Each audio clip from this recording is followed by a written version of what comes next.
Patty Kane putting on a show this weekend, as he usually does. Jackie Redmond, E.J. Raddick, and Jody Shelley coming at you on this Monday edition of NHL Now. I mean, Patrick Kane, where do we begin? I mean, he's just so good, and he just keeps getting better, even at 32. Yeah, he really does. And Jody, welcome aboard, by the way. It's good to have you with us on the show today. And you've seen your fair share of Patrick Kane this season. Give us the up to the minute, because you guys have seen him, what, 6 times this year, something along those lines? Yeah, the Blue Jackets have seen him a lot, maybe enough, 6 times, and it's remarkable. Every time that he's on the ice, everyone is well aware that he's out there, but it's hard to stop him. Everything goes through Patrick Kane. When people talk about slowing the game down, it's remarkable what he does, and it's almost like a video game player, because he does things that you see that are opened up or see that could be an option, and he takes it right away and makes it count. And we're so lucky to be able to watch this guy play.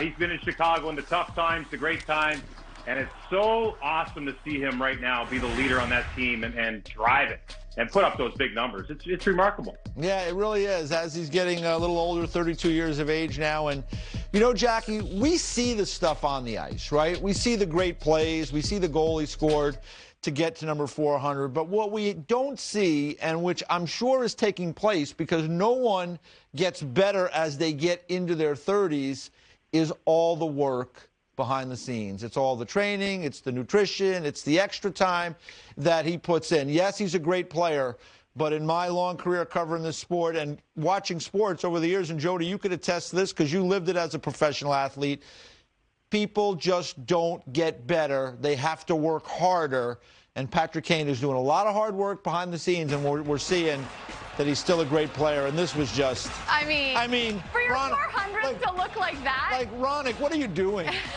I mean, the poor guy just slides out of the way. I mean, that's a tough one. He's right like, let there. me just make this look good for Patty. He's gonna watch it a lot, I'm sure. That's a beauty. That is... Yeah, you kind of get that sense, don't you? Yeah. That he kind of just slid out of the way. Everyone knew he was going to shoot. He picked up the puck. He said, I was going to shoot the whole way. Yeah. That was awesome. And you know what? You're right, EJ. The hard work behind the scenes. The superstars are superstars for a reason. And this guy does things with the puck. We're all trying to do in our driveway still. But it's hard to do by yourself. And he does it with 9 other guys out there. Oh, yeah. And then a goalie. So remarkable player. Fun to watch. And we're lucky to see him. 400 goals now. His career far from over, I would say. So when you look at him being an American player, like, where is he going to end up in terms of rank amongst the best American players of all time? Could he finish his career as the best? Yeah, he very well could. I mean, and again, I've been watching this a long time. Jody, you played in the league. You played against a lot of great players, American-born players. For me, he's got all those things that you look for because he's got the 3 championships. He's part of kind of a leader on those teams, part of a mini dynasty or a dynasty in an era where we don't see teams win multiple cups, and he was able to do that.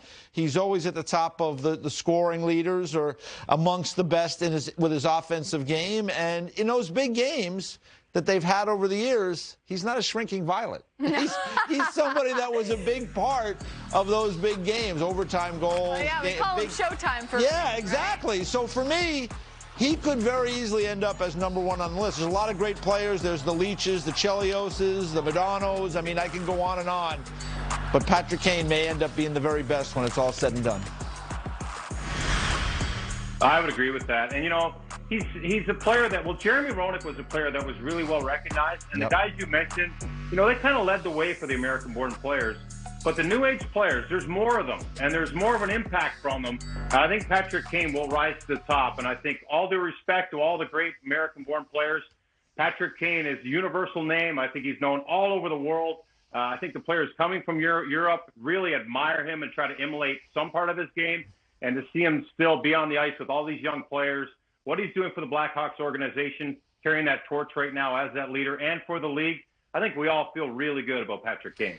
I'll ask one more little question. Based on what you've seen from Patty Kane this year and where we expected the Hawks to be compared to where they actually are right now, I know they're getting good goaltending, but Patrick Kane got to be the MVP of that team. Is he in the MVP conversation for you? Yeah, I think he is. I think right now it's probably Kane and Matthews and McDavid would be the three I think that come to mind. I'm probably missing 4 or 5 guys, Jody, that could be on that list. But for me, I don't think there's any doubt about it, Jody. He'd be in that group for me.